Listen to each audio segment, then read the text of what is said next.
Hello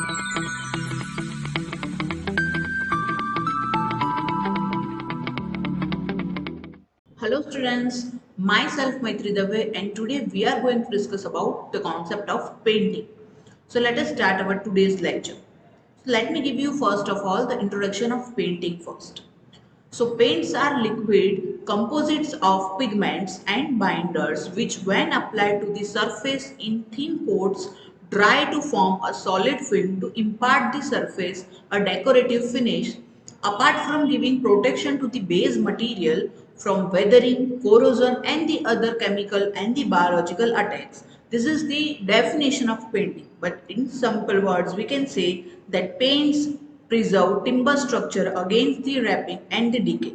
And the most of the metal corrode if not painted at suitable interval, right? So that is the concept of painting. So painting on the surfaces impart the decoration, sanitation and improve the illumination. So that is how this concept of painting works. So now let me give you the idea about some of the characteristics of an ideal paint. Here the first one I can say paint should form hard and durable surface. It should give appearance, it should be cheap and readily available. It should be such that it can be applied easily to the surfaces, right? It should have good spreading quality so as to cover maximum area in the minimum quantity. It should dry in reasonable time. It should not show hair crack on drying. It should form film of uniform color on drying. It should be stable for a longer period and it should not be affected by the atmospheric agencies. So these all are the characteristics of an ideal paint. Now let us move to the information required before painting. So we have to understand which type of concrete we have used, which kind of masonry or plaster surface is it, which type and nature of previous treatment is provided to that particular structure, what is the situations of use external finish or the internal finish, extent to which surface will be exposed to the weather, nature of baking in case of new plaster surface, type of plaster or we can say the undercoat and its finish, approximate date of completion of the plaster work and any addition of line to the plaster finishing coat. So these all are the information that one should have before start painting to a particular surface. Now let us see some of the constituents of the painting, where the first one is the base, then the vehicle, then a dryer, then a coloring pigment and lastly the solvent. So let us start with the base. So base is a solid substance in a form of fine powder forming the bulk of a paint. It is generally a metallic oxide. The type of base determines the character of the paint and imparts durability to the surface painted. A base in a paint provides of opaque coating to hide the surface to be painted. And various bases commonly used are can be of white lead, red lead, oxide of zinc, oxide of iron, titanium white, antimony white, aluminium powder and the lithophone. Now let us move to the second one which is a vehicle. Vehicle is also called as the carrier or the binder. So these are liquid substances which hold the different ingredient of a paint in liquid suspension.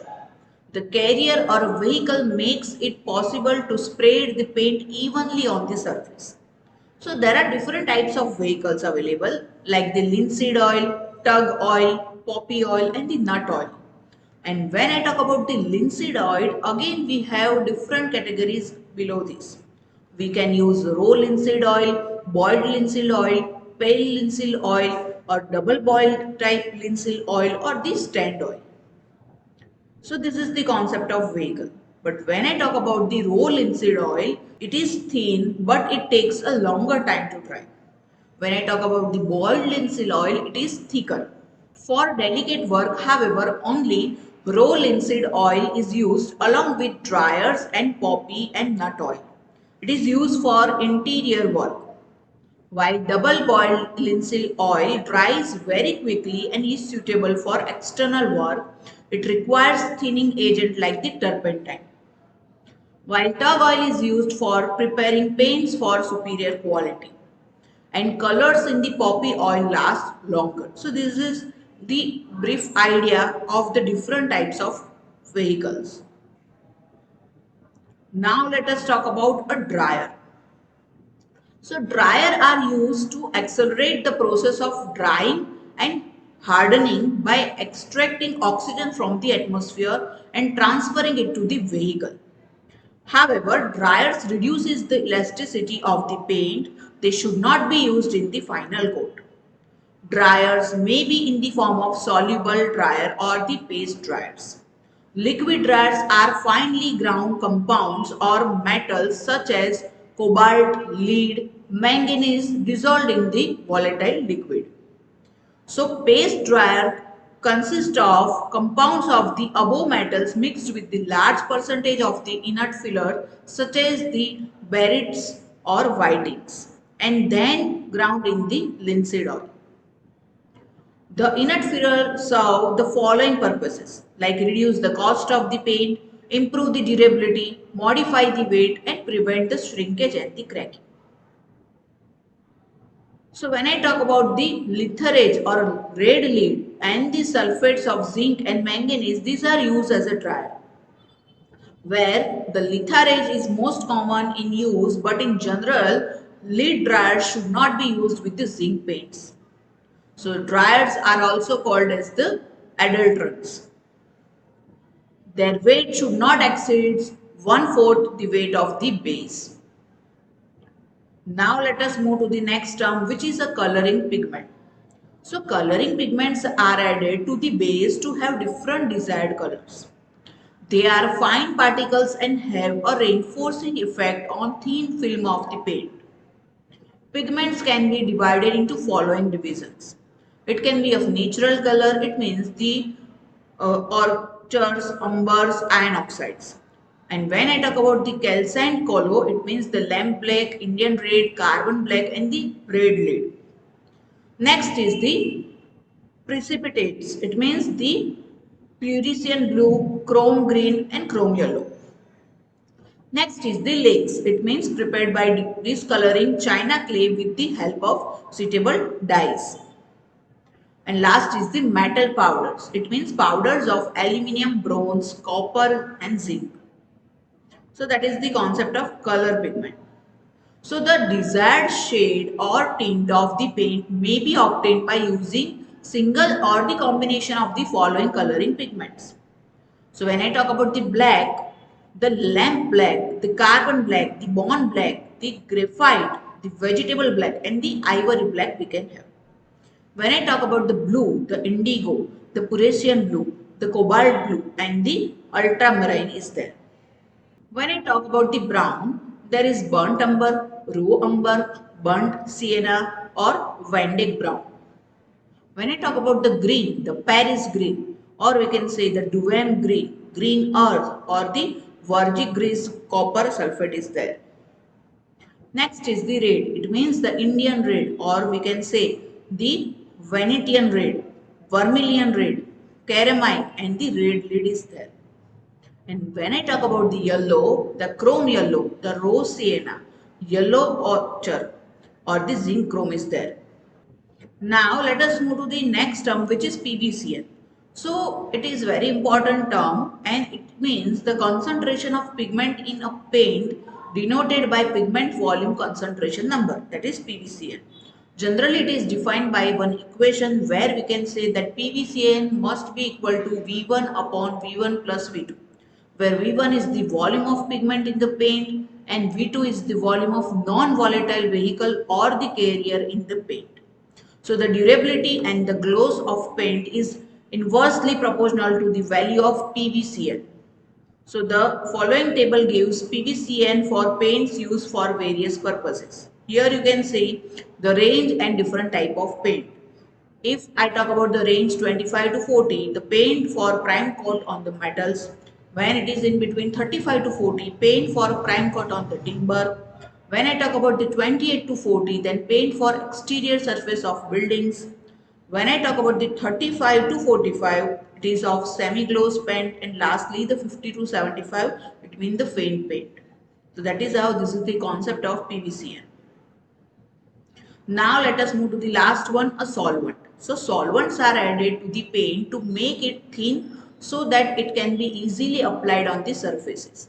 It also helps the paint in penetrating through the porous surface of the background. The thinning agent commonly used is the spirit of turpentine. Thinner reduces the gloss of the paint, and the turpentine oil is affected by weather, hence minimum quality of thinner should be used for painting external surfaces. Following is the list of thinner for various types of paint. It means if I talk about the oil paint, we can go for the spirit of turpentine, naphtha and the benzene. When I talk about the spirit liqueurs, then we can go for the alcohol. When I talk about the cellulose paint, we can go for the ethyl amyl acetate. And lastly, when we have to go for the distempers, we have to go for the water as a thinner. So with this, we have understand the constitute of the painting. Now let us see the classification of paints. So basically, broadly, it can be classified into three types based on the binders, based on the ultimate use and mixed classification. Let us understand first based on the binders. It is further classified as the oil paint, non-oil resin based paint, cellulose paint and water based paint, and lastly the miscellaneous paint. But when I talk about the second type based on the ultimate use, we can say the general purpose paint where the primers, undercoat paint and the finishing is there. Acid and alkali resistant paint, fire resistant paint, fungicidal paint or miscellaneous paint are there, right? So the last one is the mixed classification. So let us start with this mixed classification or the different types of paint. So here the first one is the aluminum paints, anti-corrosive paints, asbestos paints, bituminous paints, bronze paints, and we can say seasoned paints, cellulose paint, cement based paints, right? And the next one is the ninth one, colloidal paints, emulsion paints, enamel paints, graphite paints, inodorous paints, oil paints, plastic paints, silicate paints, and lastly the synthetic rubber paints. So let us understand all one by one. Let us start with the first one, aluminium paint. So aluminium paint are made by mixing finely ground aluminium with spirit or oil varnishes. Spirit varnish makes the drying period shorter and oil varnish imparts slow drying facilities. So varnish can be used according to the requirement. This type of paint is used for painting woodworks, metallic surface, etc. The layer of paint is hardened by evaporation of spirit or oil. So aluminium paint has many advantages such as the weather resistance, waterproof, highly heat reflective, corrosive resistance, high electrical resistant, high covering capacity, visibility in darkness and better appearance. Now let us move to the second type, which is anti-corrosive paint. It means these are used to resist corrosion. So this type of paint is widely used for metal surfaces like pipe, external structures which may allow to corrosive nature. Linseed oil is generally used as vehicle and along with it a strong dryer is used to make anti-corrosive paint. It is very cheap and lasts longer. Next is the asbestos paint. So it is a special purpose paint which is made of fibrous asbestos. It is used for covering leakage in metal roofs and for patchwork and for protecting surfaces from the acid gases and the stain. Rusting of pots, flashing, gutters, etc. can also be prevented using this kind of coating. Next is the bituminous paint. So bituminous paints are obtained by dissolving tar or asphalt, tar or mineral pitches in naphtha and petroleum or white spirit.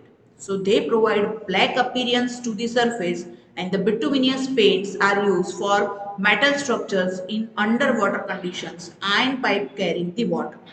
So these are having good alkali resisting properties. Next is the bronze paint. So bronze paints are reflective paints which are widely used on radiators. It can be used either for internal or for external metal surfaces. General vehicle used in the bronze paint is nitrocellulose lacquer. Pigments are used as aluminum bronze or the copper bronze as shown in this figure. Next is the Sazine paints. It means Sazine is a protein which is available in milk, curd and is taken and is mixed with white pigments to get the Sazine paints. It is available in powder form or paste form. Colored pigments can be used to get required color. So these are used for coating walls, ceilings, woodworks, but for the exterior usage, this paint should be mixed with the dryers. Next is the cellulose paints. So these are special type of oil paints and they are made of celluloid sheets or the nitrogen cotton or amyl acetate and the photographic films. In case of normal oil paints, layer is hardened by oxidation, but in this case, layer is hardened by the evaporation of solvent. It provides smooth finish and is not affected by smoke, water and acid. It is very costly and only used for painting aircraft, motor car, etc. Next is the cement based paint. So cement based paint contains cement as the base material. These paints contain cement, accelerator, pigment and other additives. They are available in powder form.